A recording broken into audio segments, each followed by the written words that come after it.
La edad molecular entrópica. Transición de eras. La transición entre las eras entrópicas, antigua y moderna, no fue simplemente el análisis de un libro ni una discusión académica.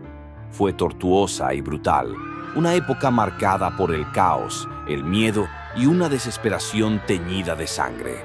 El pueblo, agotado por décadas de abusos y de corrupción, vio en las teorías de J. Brecast una chispa de esperanza. Sus ideas no eran solo hipótesis, eran un grito de libertad y una grieta en el muro de mentiras que sostenía al régimen. Las palabras de J. Brecast prendieron un fuego que ya no se podía sofocar. El régimen sintió el temblor de su inminente colapso. La represión se volvió más feroz. Hombres y mujeres fueron arrancados de sus hogares en mitad de la noche.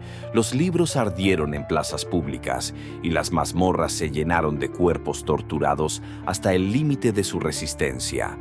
Pero por cada acto de violencia estatal, el odio y el espíritu de resistencia crecían exponencialmente. La inestabilidad social generaba inestabilidad política, pérdida de credibilidad, de poder. Más aún si el descontento social se prolongaba por mucho tiempo, combinado con crisis económica, como estaba sucediendo. Y a esto el régimen lo sabía muy bien. Desesperado y debilitado, el régimen intentó un giro de 540 grados para recuperar la simpatía y el control. Quiso vestirse de reconciliación y transparencia, desclasificando archivos polvorientos de supuestos avistamientos de primovitas. Exhibieron fósiles de criaturas no humanas, insinuando una verdad a medias. Pero estos documentos eran ambivalentes, una puesta en escena de desesperación.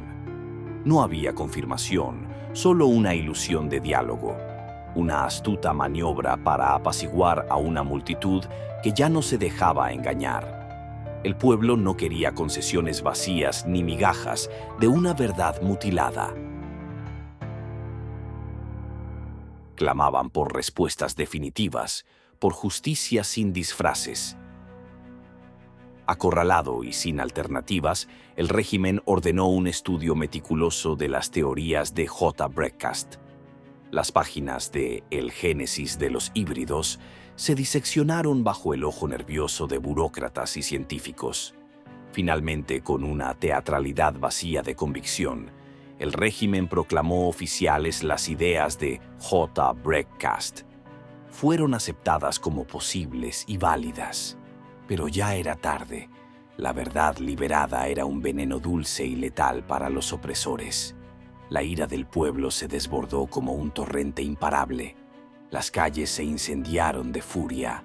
Multitudes con rostros marcados por el sufrimiento y los años de opresión demolieron los símbolos del régimen, edificios gubernamentales reducidos a escombros, monumentos ideológicos destruidos hasta sus cimientos. Las banderas del poder cayeron hechas trizas y fueron pisoteadas en el lodo ensangrentado. La ciudad entera palpitaba con el latido de una bestia liberada. Los líderes del régimen fueron sacados de sus despachos y santuarios de mármol y concreto. Sus gritos de súplica se perdieron entre las voces de una multitud enardecida. Algunos encontraron su fin bajo el peso de una justicia implacable. Otros desaparecieron en el abismo de la noche, devorados por las mismas sombras que habían utilizado para imponer terror. Las grandes estructuras de control se derrumbaron y con ellas el espejismo de una sociedad igualitaria que solo servía para perpetuar la opresión. Cuando el polvo se asentó y el fuego se extinguió, un silencio solemne cubrió los restos humeantes de una ciudad liberada. Las cicatrices de la dictadura eran profundas, pero de esas ruinas emergió una nueva posibilidad. Las antiguas estructuras de poder, corroídas por el odio y la corrupción, fueron barridas para siempre. Se instauró un nuevo orden, más equitativo y justo.